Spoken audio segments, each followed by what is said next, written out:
Sapa semesta bersama Bli Hendariana. Luar biasa. Kepala Bidang Pengembangan Sumber Daya Pariwisata, Pilantang dan Ekonomi Kreatif. Jadi di Dinas Pariwisata.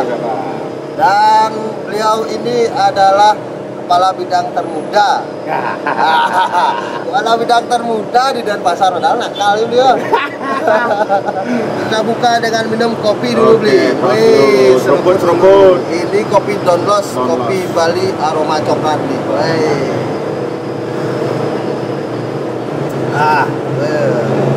Saya baru merasakan pagi ini kita ride di kota Denpasar itu ternyata asik aja loh. Pagi itu ternyata oke sekali untuk kita berjalan, berkeliling. Tapi apa yang dirasakan dari jalan? Mulai jalan loh, yang nggak motor di pagi hari, apalagi kan anggap hari libur nih, ya, enak saja. Apalagi Denpasar kan, saya merasa kayak nampak jelas Denpasar mencari story dan itu yang sedang dibangkitkan Denpasar kan. Sebenarnya kan Denpasar tuh banyak spot-spotnya, intinya kita naik motor, nggak perlu jauh-jauh sebenarnya. Kalau di sini itu banyak spot-spot kuliner, banyak spot-spot foto juga banyak. Ya. Apalagi di kawasan ini kan heritage nih, luar biasa. Rasa keasikan ini sebenarnya tidak banyak yang menikmati. Iya benar.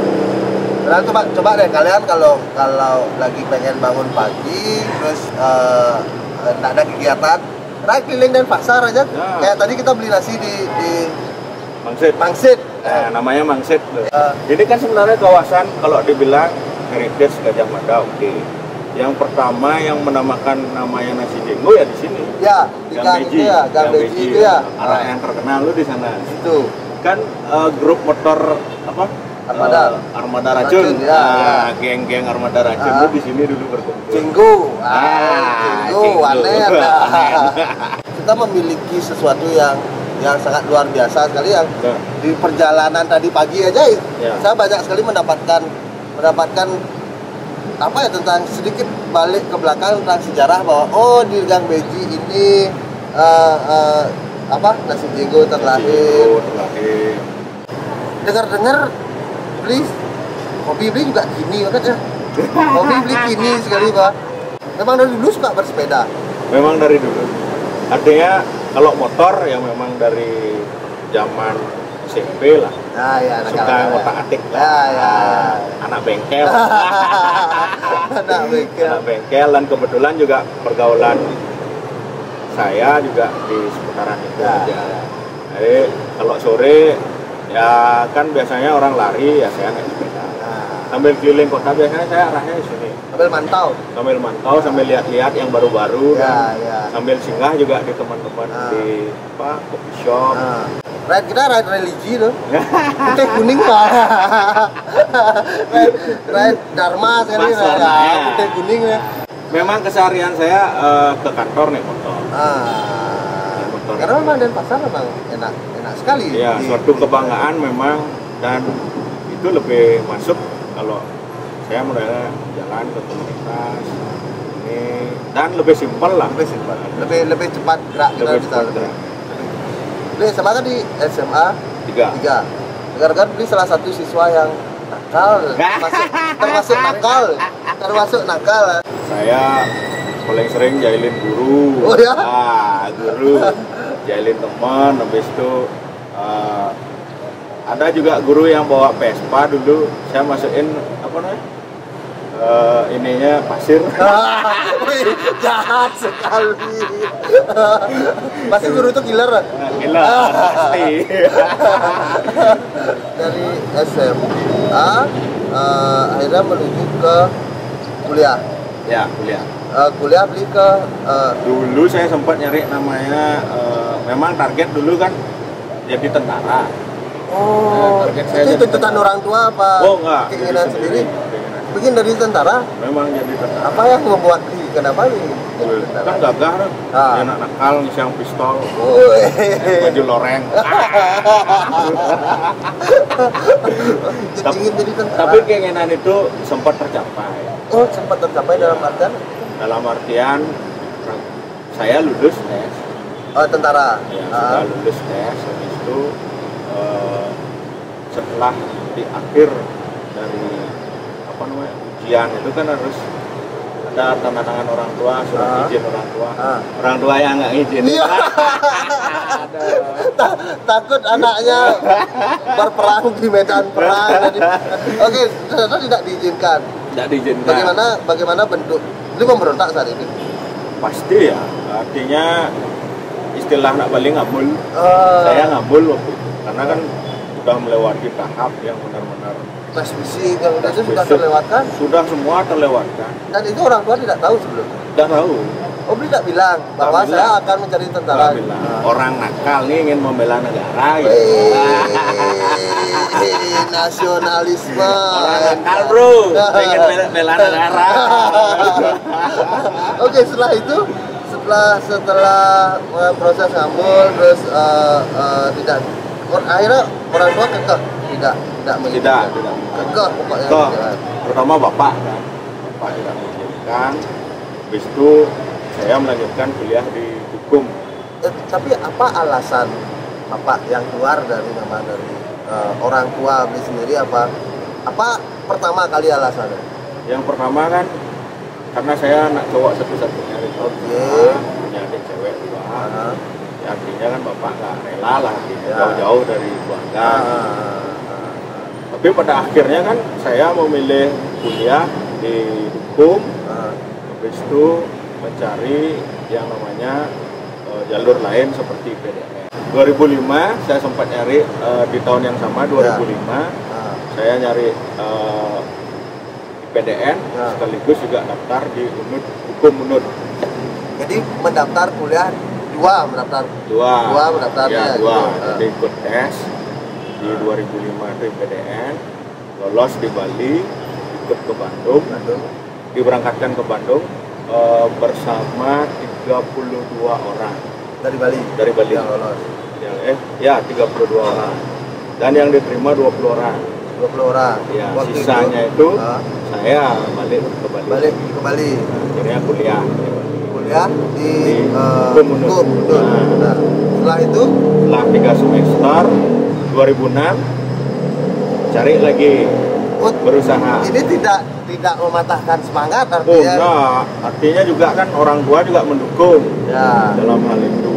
Darah Abdi ini masih tetap mengalir ya. Orang yang dulunya dianggap sebelah mata, dipandang sebelah mata, dipandang sebelah mata ya harus membuktikan diri. Jengah. Artinya ini kan sebagai pengalaman proses saya. Artinya saya orang yang dipandang sebelah mata, gimana caranya biar orang itu melihat saya menjadi suatu kebanggaan, terutama orang tua ya. Akhirnya semua menganggap nyaman raga tuh. Raga lah nyaman tuh. Tapi masuk kembali kita ke IPDN tadi. Gagal di 2005, di 2006 dicoba lagi. Di 2006 dicoba lagi. Akhirnya lolos. Kuliah hukum ini ditinggalkan. 2006 lolos di IPDN. Bagaimana perasaan di pertama? Akhirnya saya sangat senang sekali. Artinya ini benar-benar target yang disupport oleh orang tua, support oleh keluarga, pacar juga. Pacar sering mendengar atau di berita di TV atau apa. Banyak hal. Ya. Bagaimana tentang itu? Beliau mengalami itu. Saya semua mengalami yang di sana, semua mengalami. Cuman kan kapasitas kita melihat orang ini kalau ya jalannya baik, artinya mengikuti aturan. Di sana kan karena semi militer kan, mengikuti aturan ya itu mungkin akan dipakai untuk next seperti sekarang ini bekerja. Karena saya berpikir ke depan, jauh ke depan, bukan berpikir saat itu. Kalaupun saya berpikir pendek saat itu bisa aja kabur kan. Ya, saya juga tidak tahan mental. Mental kan dihajar loh. Sekarang kan saya yang hajar. Nah, kita ngambil rumahnya aja. Artinya bagaimana nanti bekerja, menerapkan disiplin sebagai orang, tahan mental. Artinya kan lebih keras dunia pada saat kita kita bekerja daripada saat pendidikan. Pendidikan. Berpikir ke sana aja. Jadi kalau kita tamat dari sana, kita punya wawasan yang lebih luas, teman juga banyak dari seluruh Indonesia. Jadi kalau seandainya saya nih Raga nih melalui ke Jawa, Sumatera, Kalimantan, terus sudah punya banyak teman. Sudah ada link di sana. Papua tuh banyak link. Mas tadi kembali ke Bali? Saya sementara diam di sana dengan teman-teman. Ada yang di Kementerian Dalam Negeri, di kementerian. Habis itu kita habis 1 bulan itu pindah ke Provinsi Bali, kantor gubernur. Saya sempat di kantor gubernur 1,5 bulan. Tahun berapa tuh? 2009. 2009. Ya, itu ditugaskan dari memang dari situ. Dari kita kan pegawai kementerian nih. Jadi setelah tamat jadi pegawai kementerian. 2009 dipindahkan melalui surat ke Bali, kembali ke daerah. Di daerah. Di kantor gubernur di BKD waktu itu. Habis itu saya dengan 3 orang rekan kembali ke Denpasar, ditarik langsung ke Denpasar di tahun 2009 itu. Ya. Oke, kembali di ditarik tahun yang sama lah. Sekarang kan di dinas pariwisata. Sebelumnya banyak sih loncat-loncat kemarin dari dinas kepegawaian, dari badan kepegawaian pindah jadi humas protokol, jadi protokol Kota Denpasar, sempat jadi ajudan wali kota, habis itu jadi staf di dinas pendapatan, pindah ke humas, dipromosikan di bagian pemerintahan. Habis itu sekarang 2019, dari 2019 sampai sekarang di dinas pariwisata. Apakah jenjang karir beli ini di pemerintahan ini sudah beli harapkan dari dulu? Sudah apa? Oke, saya memang mengabdi dan ada target khusus, untuk saya harus menjabat itu. Enggak ada kepikiran ke sana sebenarnya. Jadi waktu saya kan belajar dari jadi ajudan ya sama protokol ya, melihat situasi kerja, melihat bagaimana pimpinan kita, wali kota, wakil wali kota, memberikan pemikiran. Kebetulan sekali wali kota kita di Denpasar jiwanya muda, sama anak muda sangat terbuka. Jadi saya banyak belajar di sana. Tapi di usia muda berapa umur beda? 34. Di umur semuda ini sempat nggak beliau mengalami bahwa aduh mampu nggak saya ya untuk mengemban tugas ini? Ada kepikiran itu nggak? Sebenarnya ada aja ya. Bisa aja seperti saya sempat berpikir seperti, cuman kan saya jalanin. Artinya permasalahan itu kan pasti ada titik solusinya. Nah itu jadi pemikiran saya dan tim sebenarnya.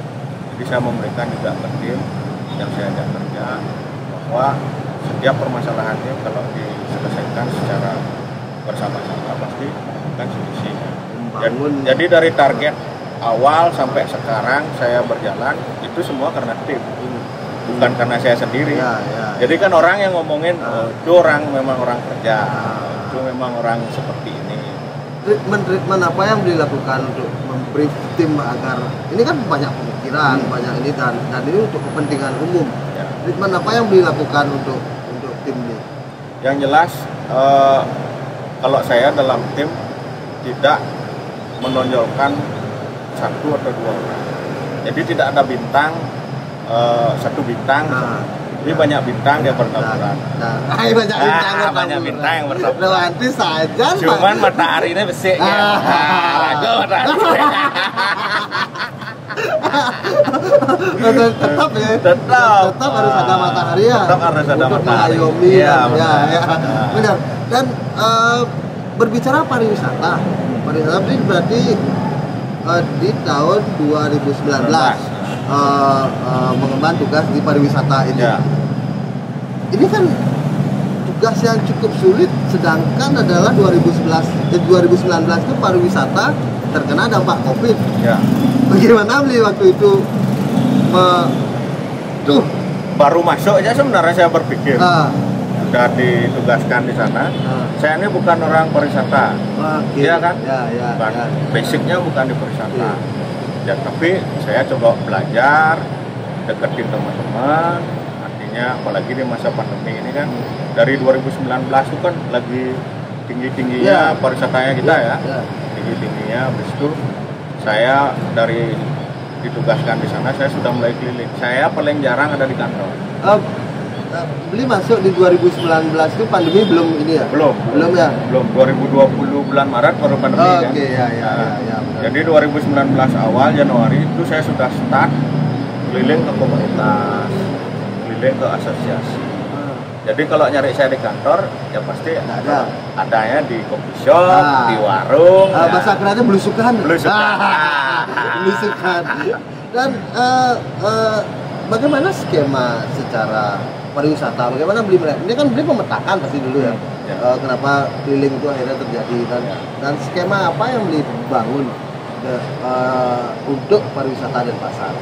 Skema yang pertama dulu trust ya, kepercayaan sama pemerintah, karena banyak teman-teman komunitas pada saat itu ya, dan mungkin yang sudah sebelum-sebelumnya itu masih berpikiran ini pemerintahnya hanya dompleng aja. Ya. Jadi raga masuk nih komunitas, bisa kan? Lu siapa? Ayo bisa. Budaya nggak berdana, Nah, itu yang pertama, udah nggak berdana. Yang kedua, raga pejuah sama jalan. Ini marot tuh. Nah, itu. Jongkok endain kebun. Jongkokin, benar. Ya. Itu yang kita rubah skema itu ya. Berhasil. Dan ya sampai sekarang masih proses kan. Belum bisa dikatakan berhasil, cuman ini proses yang terjadi. Kita banyak dibantu oleh komunitas sama asosiasi. Dan memang komunitas sih yang sangat memegang peranan di semua segala Di lini. semua ya. Oke, satu kelas. Berikutnya Kita pendekatan ngajak mereka buat program ya artinya kalau kita di pemerintahan buat program kan bisa aja mau basir kan, tidak kena. Ya. Tapi kalau mereka diajak tanyakan, lu mau program apa nih, coba kita buatkan. Jadi pendanaannya itu tidak hanya dari pemerintah, bisa pihak ketiga, bisa kementerian. Ya, benar. Dan jalurnya akan lebih terbuka ketika ini bersinergi kan gitu ya. Dan tidak, saya rasa tidak banyak pemerintahan melihat itu dengan cara ini ya. Ya mungkin karena kita harus yang pertama adalah tuyuh. Dan harus berubah. Itu kerjaan tuyuh gitu. Karena raga harus teko nih main dan jamnya mungkin tidak jam kantor kan. Ya. Mungkin jam 4 ke atas sampai malam baru ketemu dengan mereka. Benar. Dan itu saya lakukan dan menikmati. Sangat menikmati. Itulah poin plusnya dari pemimpin muda. biasa di luar. Biasa di luar. Kembali lagi ke berbicara pariwisata, itu adalah dalam bentuk skema dan treatment. Pariwisata apa yang dibangun di Denpasar ini dari pemerintah? Kalau di Denpasar itu sebenarnya kan yang pertama kita lihat SDA kita kan terbatas ya, sumber daya alamnya belum. Tapi SDM-nya ini yang paling banyak. SDM ini bagaimana mengajak teman-teman berpikir kreatif.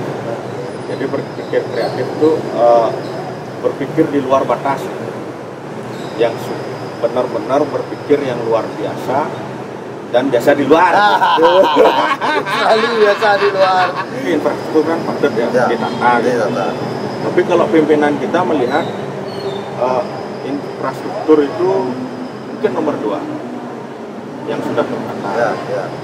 Wajib jadi ditata yang sedemikian rupa.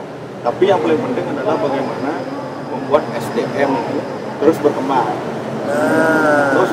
Jadi misalkan ngajak mereka ketemu kayak pimpinan kita, wakilnya tahun-tahun ini yang baru ini, mereka ngajak ketemu dengan bikin apa sih yang bagus di masa pandemi ini kan banyak ide-ide kreatif yang mereka apa namanya konsepkan dan kita jalani. Ya. Spot pariwisata Denpasar selain Sanur dan Museum Bali, kita berbicara pariwisata secara global ya, maksudnya internasional dan domestik ini. Selain Sanur dan Museum Bali, di mana spot-spot pariwisata Denpasar? Banyak sebenarnya. Kayak sekarang nih tempat ini dekat Bandung, ya anggap dekat Korea lah. Dekat Korea. Dekat Korea, kawasan heritage. Ya. Banyak juga coffee shop kita di sini. Di situ ada hubnya di DNA, ada di banyaklah spot-spot. Kalau mau ke sarapan pagi di Kepundung ada. Oh, kuliner ya. Banyak tuh. Jadi dari 2008 sebenarnya pemimpin kita ini kan sudah membangun ekosistem ya. Nah, membangun ekosistem yang baik. Seperti kalau kita berbicara bahwa untuk menghidupkan Denpasar ini ya dengan event. Event. Makanya kenapa event Denpasar Festival dari 2008 kepemimpinannya Pak Puspo Yogo, kepemimpinan Pak Raimanto sampai dengan Pak Jaya Negara sampai saat ini itu terus berlangsung, tidak boleh putus. Nah, ini event ini yang memberikan impact kepada masyarakat. Kadang ini yang luar biasa Denpasar. Kadang sebuah program yang diciptakan di awal ketika tidak masuk dengan pemikirannya pemimpin berikutnya, kadang event itu terputus dan ya, tidak ada konsistensi di sana. Betul. Dan Denpasar ini sangat konsistensi. 2008 udah Denpasar berapa ya dia? 13 ya. Sekarang memasuki 14 ya tahun ya. Ini 14 tahun loh, konsistensi itu sangat perlu. Benar. Atau bagaimana cara sepakat bahwa pemimpin di Denpasar sepakat bahwa oke, ini jangan dirubah, ini jangan, bagaimana kayak pewarisan program. Karena gini, berpikir kreatif itu tidak harus membuat sesuatu hal yang baru, ya kan? Tapi membangun hubungan dari apa yang sudah ada dengan konsep-konsep baru. Konsepnya yang dibarukan. Konsepnya yang dibarukan. Apa yang sudah ada dikonsepkan dengan yang baru, dan itu akan menjadi keberlanjutan untuk luar biasa. Entahkah itu event Denfest, entahkah itu event-event kecil-kecil lainnya. Betul, skala komunitas kan? Ya, skala komunitas. Dan lain sebagainya. Benar. Itu kan sangat membangkitkan industri kreatif. Denpasar kan? Ya, kita melihat trennya, bukan mode ya. Itu trennya dilihat. Trennya kita lihat, bukan modenya. Dan kita selalu bisa beradaptasi ya. Karena kalau mode itu hanya sebatas euforia sesaat kan. Tapi kalau tren dia sustain ya. Sampai jauh dia. Sampai jauh dan berkembang. Merasa memiliki akhirnya. Padahal saya sebenarnya dari Gianyar. Terus di beberapa kegiatan Denpasar saya sering terlibat bahwa saya tidak menganggap bahwa dia Gianyar, bagaimana membuka pikiran itu. Kita saat ini pandemi ini kita belajar banyak, termasuk saya dengan teman-teman di Backcraft, dengan teman-teman komunitas yang ada. Jadi kita membangun simpul sekarang. Ya contohnya kan Denpasar itu kan sebagai hub nih. Kendok itu kan asalnya dari Durung. Tapi Denpasar kan punya desainernya. Desainernya. Jadi Denpasar lah SDM-nya di sini. Itu yang diciptakan oleh itu yang diangkat oleh Denpasar. Memupuk SDM. Jadi berarti dilatih dari akar berarti. Ya. Jadi tidak harus Denpasar itu memiliki jadi simpul-simpul ini yang sebenarnya mendukung. Jadi kita saat ini tahun ini membangun simpul, makanya kan kita kemarin didatangi dari Kelungkung, kita didatangi diajak diskusi masalah ekonomi kreatif dari Bandung, dari Jembrana juga, dan Kabupaten Legon. Berarti ini adalah kesadaran bahwa memang Denpasar ini adalah bukan banget itulah yang kota sekali yang memang sesuatu sebuah kesadaran kalau saya pikir kesadaran bahwa oke, saya tidak akan menggarang gitu kan ya. Benar. itu yang dilakukan, treatment itu yang dilakukan betul, gitu ya. betul sekali. Jadi kayak misalkan Gianyar nih kan daerah seni nih, daerah seni yang dimana maestro-maestro banyak juga di sana. Selain Denpasar ya, maestro-maestro juga di Denpasar banyak. Tapi kalau kita melihat kayak Kabupaten Gianyar itu maestro-maestronya banyak, seni-seninya banyak. Nah, apa yang kita ambil di Denpasar saat itu? Yang pertama adalah bagaimana mengolah seni itu menjadi sebuah yang kita katakan dunia digital. Nah, bukan kayak ukiran misalkan, bukan ukirannya kita lihat. Karena ukiran itu kan pasti berubah-ubah. Tapi seni mengukirnya itu yang kita ambil. Potensinya itu yang bisa kita lihat dan bisa dikinikan lah. Dikinikan di Denpasar ya, ini. Betul. Luar biasa sekali dan berbicara secara maestro ya. Kemarin saya sempat menonton satu film dari teman-teman Brad Institute yang cerita tentang maestro Denpasar. Satu nama Gusti Made Deblok. Beliau pelukis yang sangat luar biasa yang dimiliki Denpasar dan satu-satunya pelukis dari Denpasar yang ikut di dalam Pitamaha. Ya, jadi bagaimana andil Denpasar itu bisa dilihat dan sekarang di switch bahwa Denpasar adalah Denpasar bisa berkolaborasi kemana saja. Lemes artinya kan gitu ya. Sistem itu yang dilakukan oleh Denpasar. Berbicara secara pembangunan, seperti tempat kita sekarang, tempat Korea ini dimulai dari tahun kapan? Ini dimulai dari tahun 2000 berapa ya pembangunannya? 2015 ya? Iya. Ini 2015 setelah ini ada Dekat Bindu, ada Pasar Bandung, ada DNA juga yang terakhir. DNA ini sebagai hub ya. DNA itu sebagai hubnya kreatif. Bagaimana pemikiran awal kenapa bisa membangun sebuah hub? Hub ini kan maksudnya saya rasa di bahasa pemerintahan sangat-sangat jauh ya? asing ya. Asing ya, ya kan biasa asing sekali. Paling tidak pemerintahan paling berpikiran dinas ini sudah ada, tapi Denpasar berpikir bahwa harus membuat hub sebagai sebuah ruang. Tapi perlu dititik beratkan jika membangun kalau di Denpasar ya, pemikiran pemimpin kita pada saat itu dari 2008 sampai dengan sekarang, pemikirannya adalah bagaimana program itu berkelanjutan. Itu yang pertama. Jadi di awal saya bilang infrastruktur itu nomor 2, tapi program adalah nomor 1. Misalkan sekarang nih kita berada di Tunggal Badung nih. Kalau hanya ditata aja tidak ada program, kan orang belum tentu ke sini gitu loh. Sama juga di hubnya Denpasar. Hubnya itu gedungnya mewah nih, gedung mewah. Tapi kalau tidak ada program kan nggak ada orang yang datang ke sana. Betul. Nggak ada yang orang datang ke sana. Di awal membangun sebuah, kita sepakat bahwa kita perlu hub nih, dan terrealisasikan. Nah ini kita mulai dari 2018 DNA. Sebelum DNA ini jadi 2016 itu sudah dibangun, yaitu sebagai sentral parkir pertamanya, karena di sekitar itu kan ada kantor-kantor pemerintah, ruang-ruang publik lah yang perlu lahan parkir yang cukup luas. Dibangunlah sentral parkir pertama. Pemikirannya, konsepnya adalah sentral parkir. Berubah di tahun berikutnya menjadi balai budaya. Karena dulu memang bekas balai budaya di sana. Dan kita pada saat itu ditugaskan, tim dari Pemprov dan Dinas Pariwisata ditugaskan untuk keliling belajar. Kebetulan pimpinan kita melihat kayaknya potensi untuk anak muda ini bagus. Membangun SDM itu yang di awal itu kayaknya bagus, kita kolaborasikan, kita jadikan program.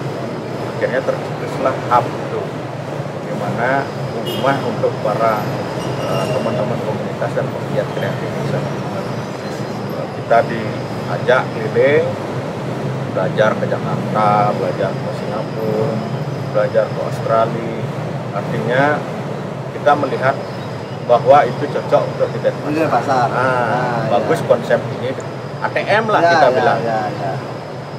amati, tiru, modifikasi ya. Benar. Tapi secara pemikiran kan begitu, Ya. tidak secara fisik. Oke. Apa saja fasilitas yang DNA miliki untuk saat ini? Untuk saat ini ya, Ya. dalam proses pengembangannya DNA punya co-working space, ada auditorium, ruang kesenian, ada coffee shop, ada ruang diskusi, ruang pameran, ada radio juga ada. Oh, radio juga ada. Radio juga ada. Radio ada juga bioskop mini kita yang disebut audiovisual. Oh. Jadi ada sekitar 35 ruangan yang ada di DNA yang bisa dipakai oleh teman-teman komunitas, siapapun publik bisa memakai. Bagaimana cara orang misalkan nih saya gitu, saya pengen menggunakan bioskop itu. Gitu. Bioskop. Bagaimana alur proses untuk? Tentu kan kita pengajuan? melihat teman-teman yang mengajukan proposal nih, tapi melalui digital, artinya email sama Google Form yang harus diisi. Dan kita ada punya kurator. Kurator ini yang meng-ACC, artinya memberikan persetujuan kalau ini cocok misalkan di bioskop. Ya. Kan bioskop tuh pemutaran film, bukan acara seremonial, artinya hanya sekedar menggunakan karena fasilitasnya oke, cuma dipakai sebagai pemaparan aja. Tapi kita khususkan untuk film. Uang pameran kita khususkan untuk pameran, entah itu pameran ikan, pameran lukisan, dan pameran desainer yang lainnya. Dan seberapa besar sekarang atau seberapa besar antusias dari orang-orang yang sudah menggunakan hub ini sebagai tempat mereka? Perjalanannya dari 2019 Desember, tanggal 27 Desember 2004 itu kan diresmikan oleh Pak Wali Kota. Sebelumnya kita sudah dipanggil, tim Bekraf ini dipanggil. Kamu saya kasih target 100 program di sana.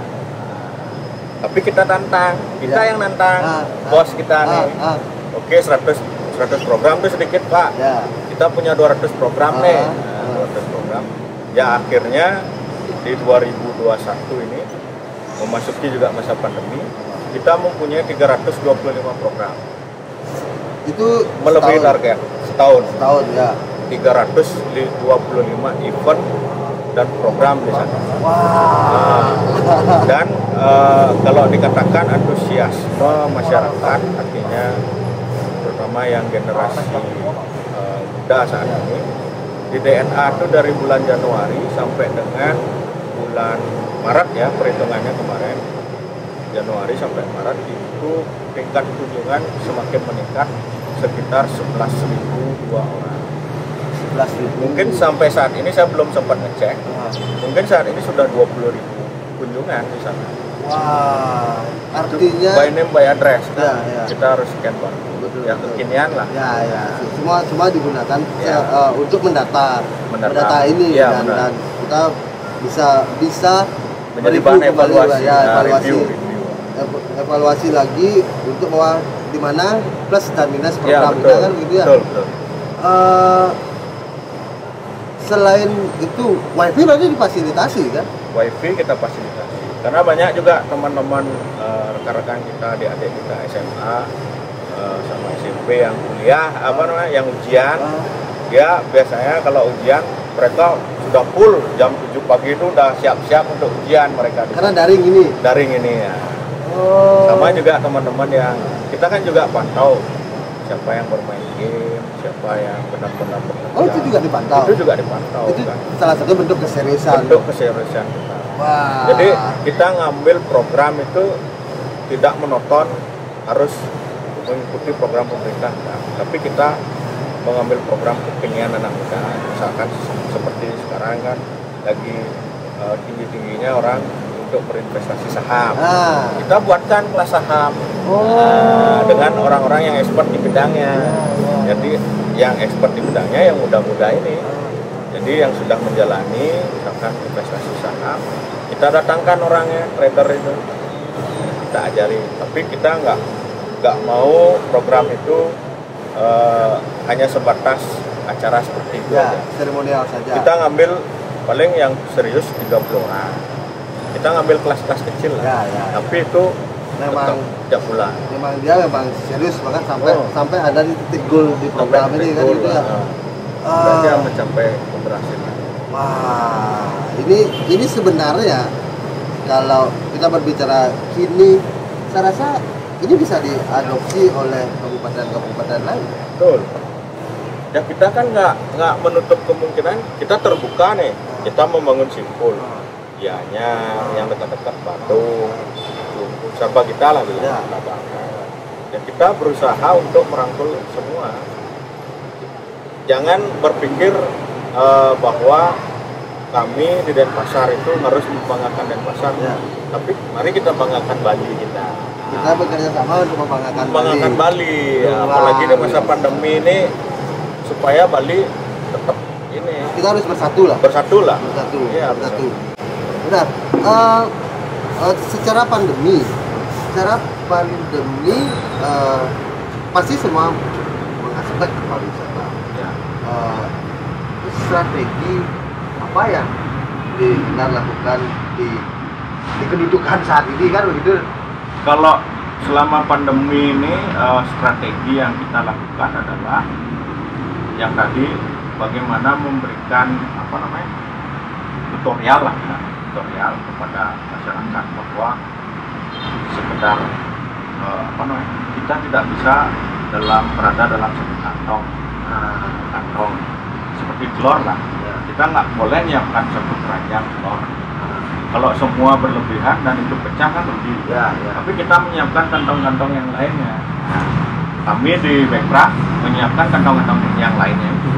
Jadi bagaimana memfasilitasi rekan-rekan yang dalam artian sudah tidak bekerja lagi di bidang pariwisata, tapi kita mengajarkan mereka untuk mulai membuka pintu Ya, dengan usaha yang lainnya. jangan hanya mengandalkan pariwisata ini, Ya. tapi setelah ini semua berakhir, ada kantong-kantong baru, Betul. ada pintu-pintu baru yang sebagai bekal kan begitu. Ya, itu PR buat kita di Backcraft karena Pak Wali bilang ini gimana caranya nih biar orang nggak stres di rumah.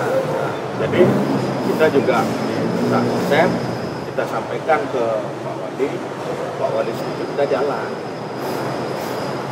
Kembali lagi berbicara pariwisata, apa pandangan tentang pariwisata Bali saat ini?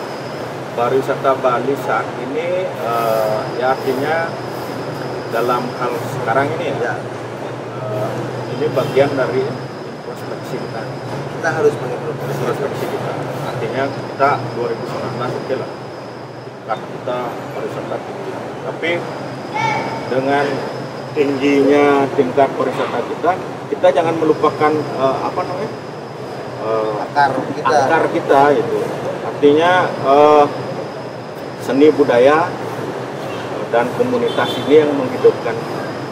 Ikut juga produk-produk kreatif inilah yang juga menjadikan kita menjadi pariwisata dunia.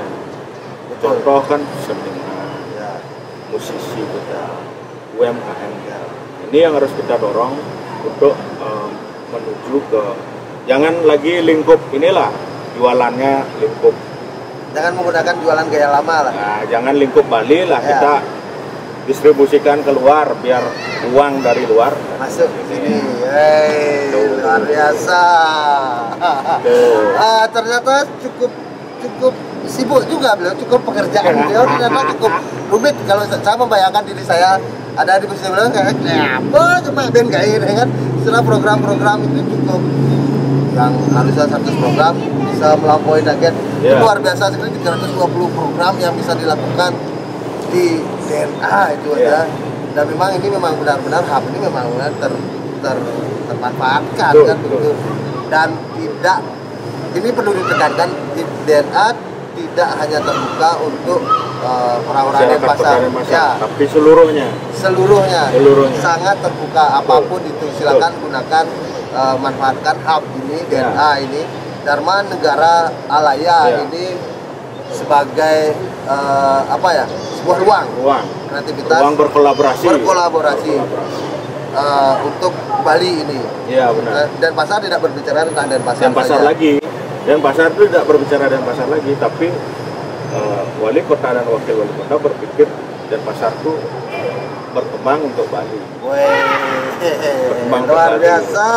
Denpasar, dan semoga spirit atau rasa baru ini bisa ditularkan atau menular kepada kabupaten-kabupaten lain akan pentingnya sebuah kolaborasi itu.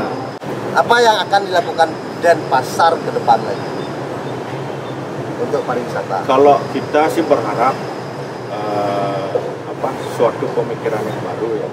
Artinya kita tidak cukup hari ini saja bertindak, tapi untuk next berikutnya kita juga memikirkan di backcraft bagaimana kita membuat program, bukan hanya program aja, bagaimana kita menciptakan kantong-kantong, seperti misalkan salah satu hal kecil adalah event.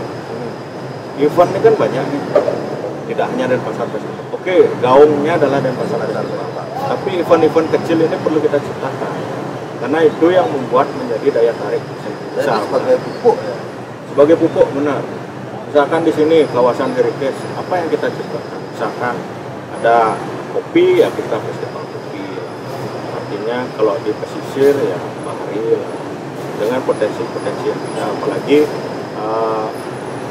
mudah-mudahan Denpasar nanti dari pemikirannya Pak Wali dan Pak Wakil ini banyak sekali daya cemerlang yang sering saya diajak diskusi kan.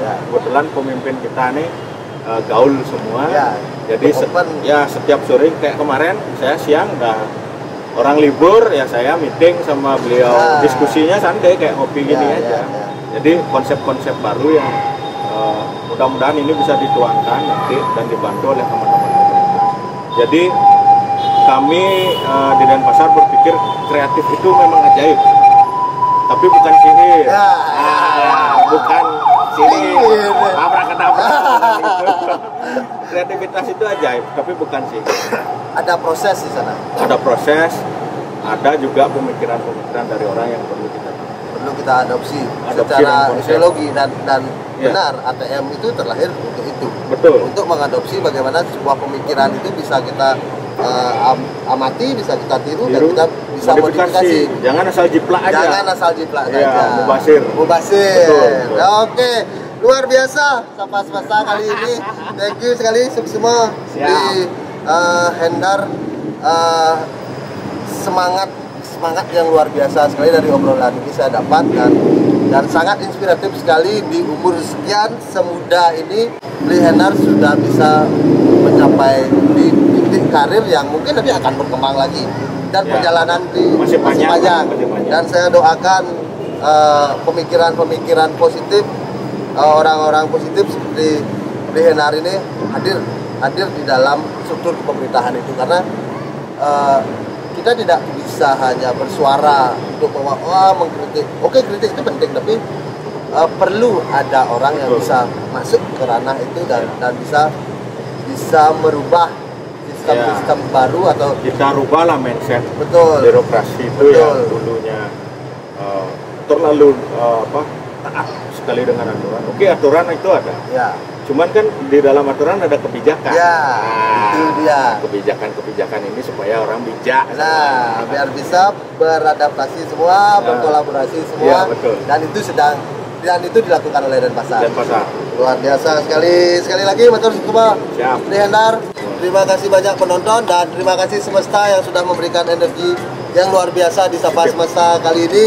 Sampai jumpa di Sapa Semesta berikutnya. Ride Coffee and Photography. Yeay.